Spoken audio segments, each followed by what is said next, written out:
quick update here on the satellite tracking system. As you saw in the previous video, we finished building our board, and now I have mounted the system here into my tripod. Okay, and the tripod I got it at the Goodwill store. Believe it or not, let me show you here. Yep, it was only $10.36 at the Goodwill. And it's very sturdy, very nice tripod. I was lucky. They say somebody's trash is someone else's treasure. So that's my tripod. Battery, I have a 12 volt 10.5 amp hour. The power cord I have with power pole connectors. I added a compass here to the tripod, and just one screw. I just took one screw, as you can see there, and I bolted the box to the tripod. And then the wires, I replaced these ones here. You saw in the previous video they were like yellow and green. They were like too stiff, I don't know, didn't like how it looked, how it turned in here inside the box, how they were routed inside the box. So I changed them for those that a bit more flexible.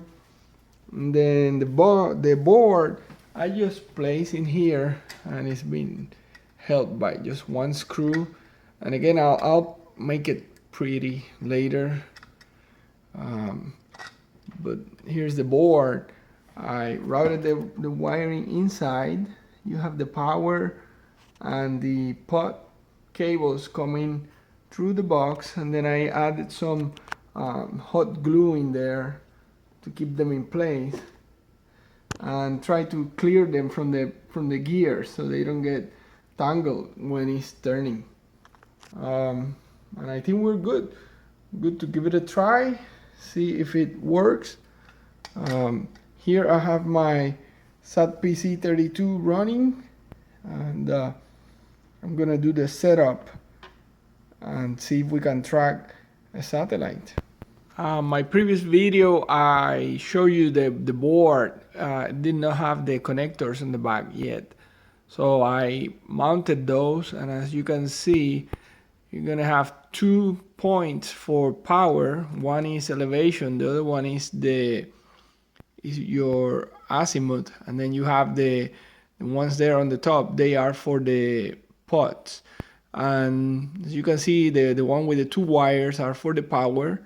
The positive goes on the left, and then you have the 2 connectors to your left. Those will be for the elevation, and then the other 2 are for the azimuth. For the pots, what I did is that I basically took the center wire coming from the pot and put it on the center position here of the connector, and then the left wire on the pot, I put it on the left here on the connector, and then the right on the right side. As long as you do the center wire here on the connector with the center wire on the pot, you're gonna be good. You have a 50-50 chance of making it right. So if I read in the instruction, if it goes the other way, in the opposite direction, what you have to do is to reverse the 2 cables on the pots, the outside cables, reverse them, and then leave the center on the connector with the center on your now pot. The computer setup, the rotor setup in the computer, I have the instructions here, and I have attached my Xbee. The other, remember, we have one Xbee that is in the board right there, and then we have another one that connects to the computer, and you'll need a USB adapter like this one here. And this is just a box, what you see there. I found this box online. I can give you a link later. Regarding the Xbee that we're using, there's a ton of information online. And basically what we're doing with the Xbee is that we're creating a wireless link between the rotator system and your computer. And if you go online and Google for Xbee, you're gonna see a ton of information out there.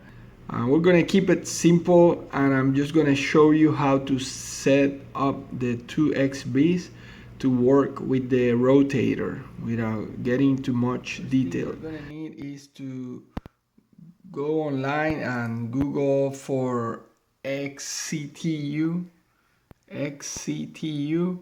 and then you're going to the page that says by digi.com. Go in there and you're gonna download the XCTU. Download that one according to your operating system. That's how it looks. I already downloaded the software, have it open here, so this is how it looks. And this is the interface software to connect the Xbees. Now we need to do a one-time initial setup, and you need to connect your Xbee to your computer, and I'm doing that using a USB adapter like the one you see here. I got that one on Amazon. This one came from Sane Smart, and again it's just a Xbee USB adapter. You can Google that and you get a lot of hits. Another thing, here's my Xbee, one of them. Remember, we have two. Another thing we're gonna need is to write down the serial numbers. You look at your Xbee, you're gonna see it has two numbers like those in there, showing there.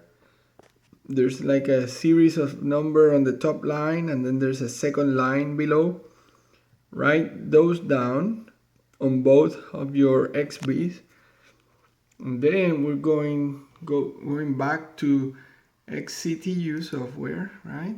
Well, first we need to connect, right? Let me connect my Xbee, and the way you do that is you have to plug your Xbee into the adapter.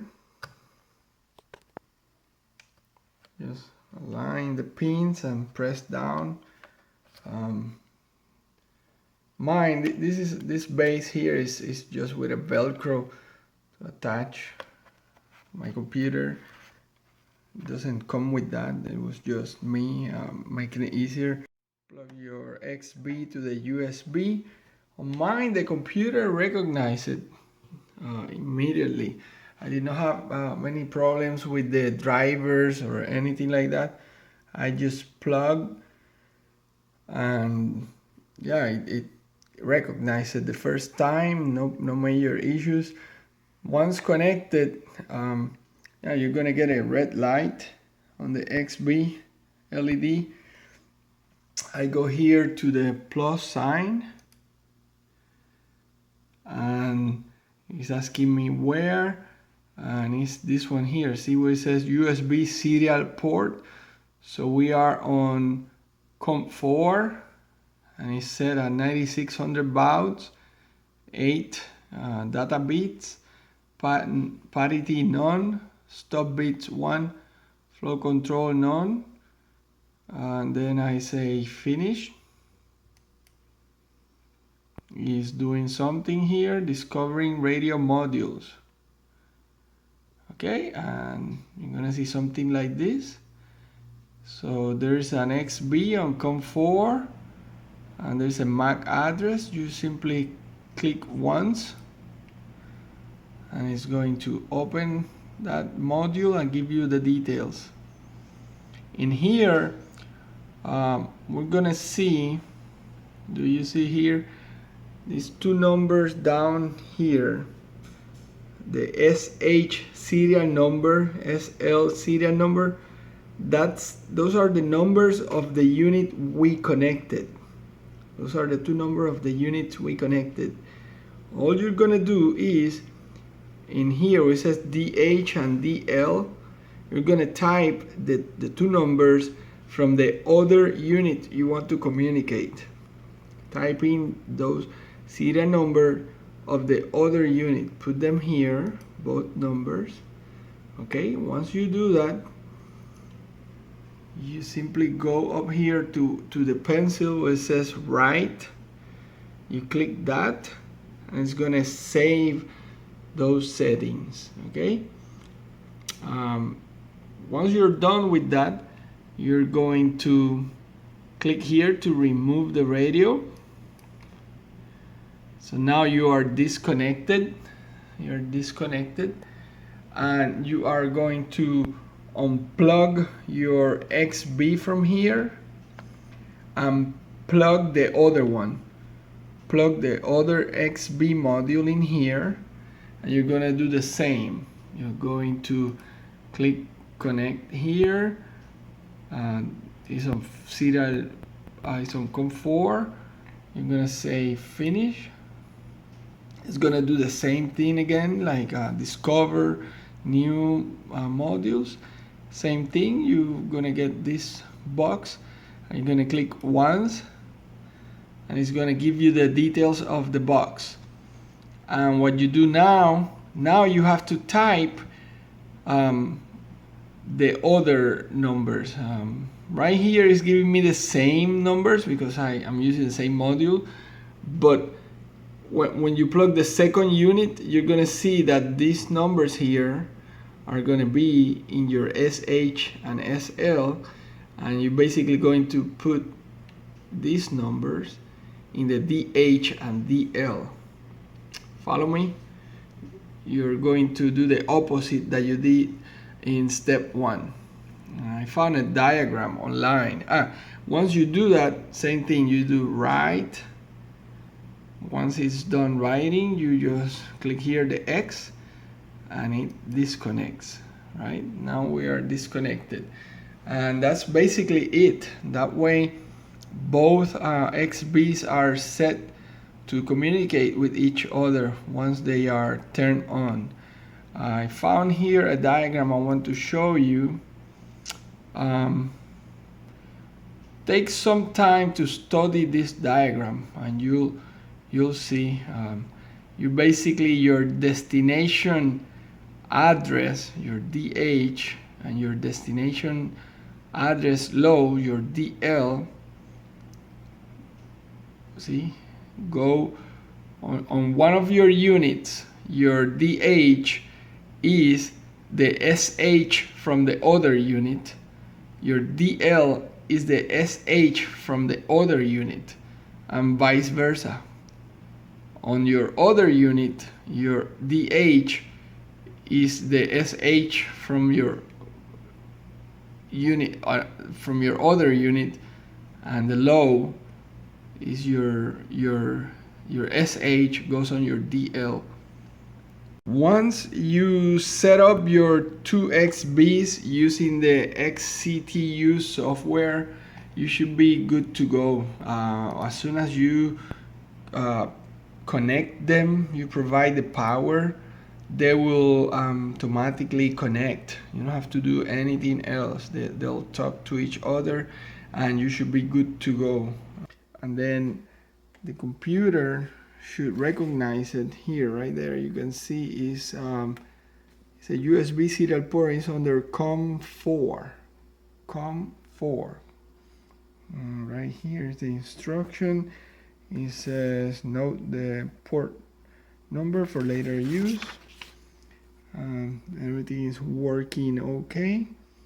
Now we're gonna launch SatPC 32. Setup in your SatPC 32, select Rotor Setup, and then in there you're gonna select SAEBRT track box.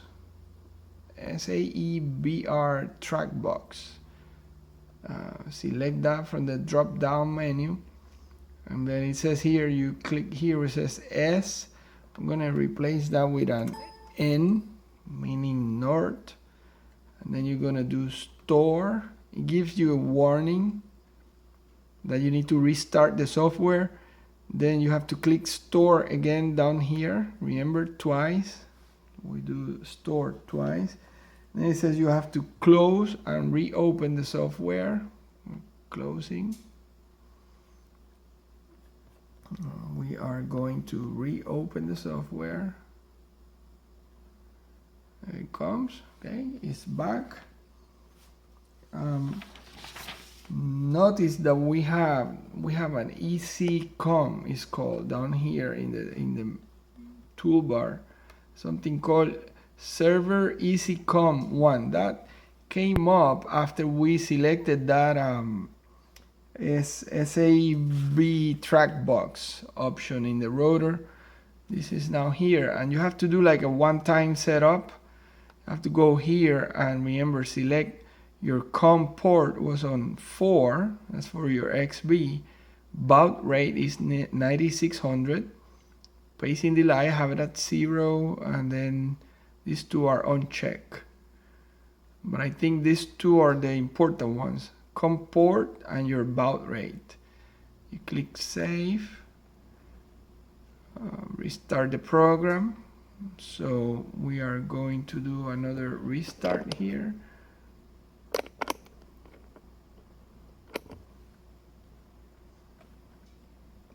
Closing the program.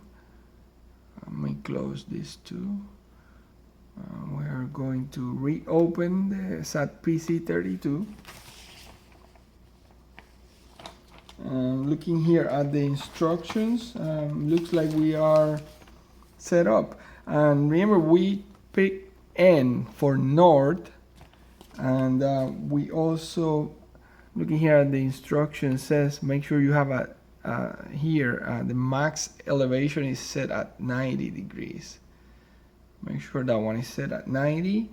Your N for north, and then your SAE BR track box. Looks like we have everything ready. Battery is connected. Now the moment of truth. I'm going to flip the switch on. See, instructions here. It says you can check the switches here. There's one for azimuth and elevation. Let's see. Yeah, it's moving. Now the other one, the elevation. Yeah, look at that.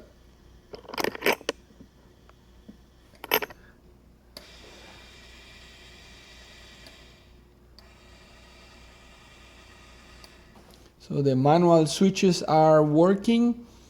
On this one, I noticed, on the elevation one, I noticed that when you do down, it goes up. It goes that way. And when you go up, it comes this way as if it's going down.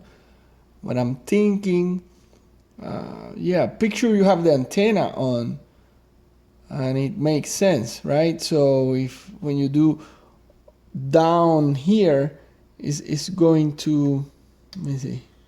Yes, it's going to go up because the antenna is going to the horizontal plane. Then when you do up here, antenna is coming down. It's coming this way. Okay, yeah. So up is down and down is up. Antenna is set as an elk antenna. I'm looking here at SatPC 32. It says the next one is the A027. It's approaching our area. You can see right there in my satellite list. I was looking here at the instructions, and that would be a pass coming from the south. We're in Florida, so it's coming from the south and going through the northern horizon. So instructions here say if it goes through the northern horizon, you need to set the turn point here, the switch. The switch needs to go south. That would be down, as well as your software. Make sure your software, you go to the rotor setup and select south. Do the restart, and you are basically ready to track that satellite. you need to go here at the top and click the plus sign. Well, first make sure you have the satellite you want to track, that is here. You do that by selecting the letters down here in the lower right corner. This one is the A, letter A. No, my bad, this is the letter F. Letter F, AO27 is the one we're tracking. And then you go to the plus sign, and before I forget, it's coming from the south. Yes, before we do that, it says here, make sure select south, apply power to the board, and command the rotor to 0 degrees azimuth and 0 elevation. 0, 0. So we have it here on the south. Turn it on. Here's our LED. Now we're gonna command the satellite to 0, 0. We do that in the manual. There is the 0, 0, say park. Yeah, it's moving. Whoa, that was quick. And then it says point your satellite north. Make sure your antenna is pointing north, so more or less that way. That's why the compass, remember the compass, always good to have one handy. So right now we're beaming north and everything is set. The satellite is coming over South America right now. We have the antenna pointing north. We are parked at 0, 0. The switch is south on the board. The software is set to south. One more thing we need to do is up here, you select the satellite, in this case the AO27, and we're gonna click here so we get the plus sign. So now it's set to automatically control the rotor. So the plus sign, as soon as it gets in our area, it should start moving. And you can see down here is giving us the elevation and the azimuth, and all that information is right there. So let's give it a couple more minutes until it's in our area. Okay, so it's almost in our area, and as soon as it hits -3, it should start moving the antenna. Let's see. Oh, there it goes. It's parking the antenna. Wait for the rotor. I see some type of wobbling here in the antenna. Not sure why it's doing that. We'll figure out. Remember, it was beaming north. Now it's gonna park more like north, southeast, I would say. Let's see. It's going. Park the antenna. Oh, there, right there. Beautiful. Seems to be working fine. Remember, it was pointing north. Satellite's coming from the south. There you go. It's making some corrections. Satellite is in our area. And there you can see the azimuth and the elevation. So let's see.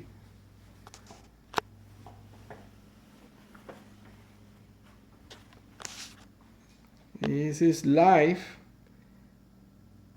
It's already tracking, and if I remember correctly, I have it set at 10-second intervals. When you do the rotor setup, mine is at 10 seconds. So every 10 seconds is going to get the new position. You should see the LED, green LED on the board. Anytime. There you go. You saw that?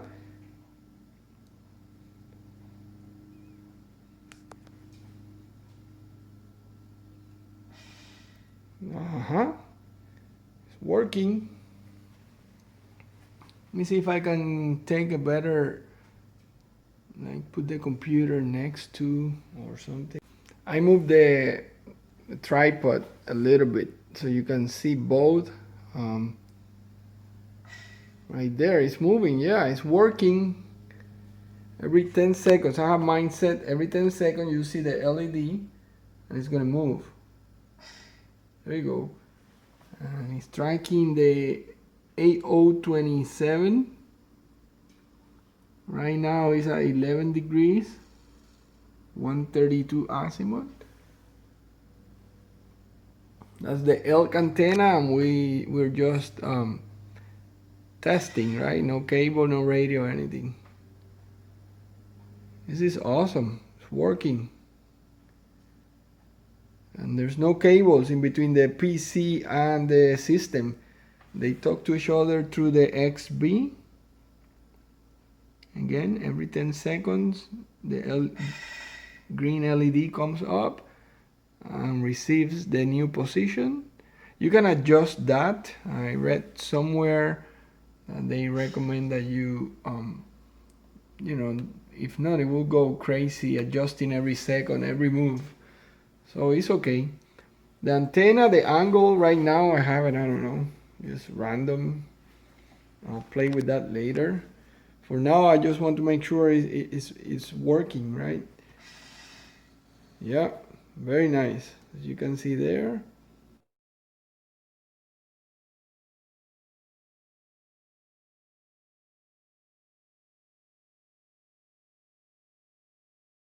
Yeah, it's tracking very nicely. As you can see, the antenna is moving. There is your SatPC, there's the footprint, there's the system. I love it. Working, it's working. I'll show you later. Now let me move this the laptop a little bit. Okay.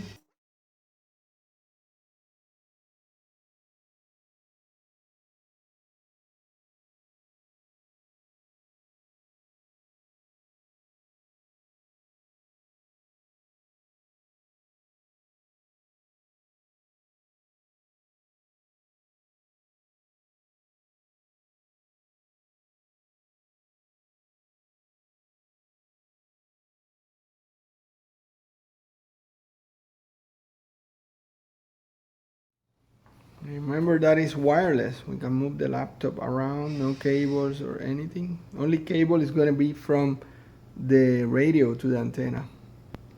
But so far I'm very impressed. It's tracking perfect.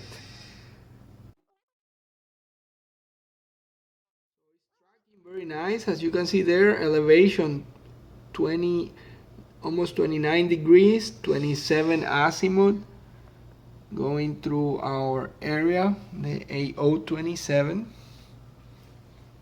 right there. Our system is working. We were able to successfully track a satellite. No major issues. Everything came out as expected.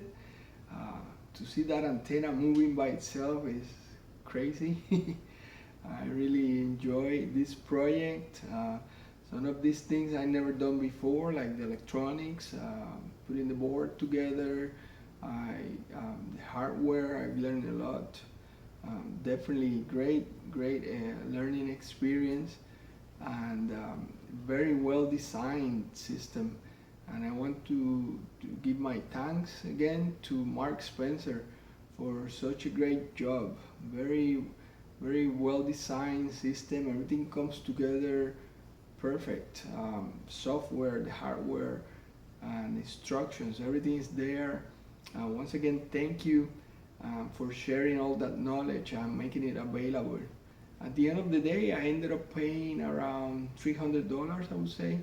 It was $135 for the hardware, $122 for the electronics, and the board was $33. The tripod, as you saw, that was just pure luck at the Goodwill store. But in total, I would say $300. You can put together the box and the hardware. and you'll have a very nice system to track the satellites. And the antenna, you can start with Yagi, with a tape measure Yagi, for example, or there's another one, the cheap Yagi. There's plenty of information online that you can try, and yeah, I'm sure that will get you started. Some of the new satellites, you'll be able to work with a handheld. Most of them, some of them will be on FM. Relatively easy to work with your handheld and one of these antennas. And if you have the automatic tracking, that would be awesome. So I strongly encourage you to give it a try. And once again, thank you very much for watching and following this project. Stay tuned for more videos, and 73 is